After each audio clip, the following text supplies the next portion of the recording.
आम्ही बऱ्याच दिवसांनी एका फॅमिली ट्रिपसाठी निघालो होतो.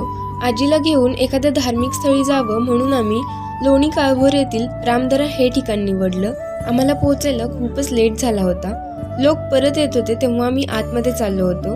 5ला हे मंदिर बंद होतं, त्यामुळे आम्ही पटपट आत गेलो. हे मंदिर आहे महादेवाचं. इथल्या मुख्य गाभाऱ्यात महादेवाची पिंड आणि श्रीराम, लक्ष्मण व सीता यांच्या मूर्ती आहेत.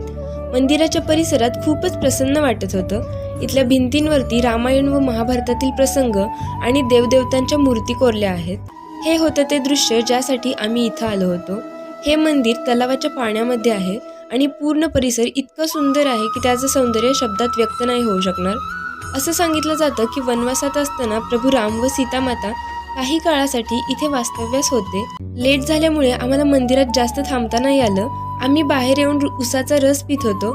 तिथे मला माझी एक फॅन भेटली. तिच्यासोबत फोटो काढला आणि घरी निघालो.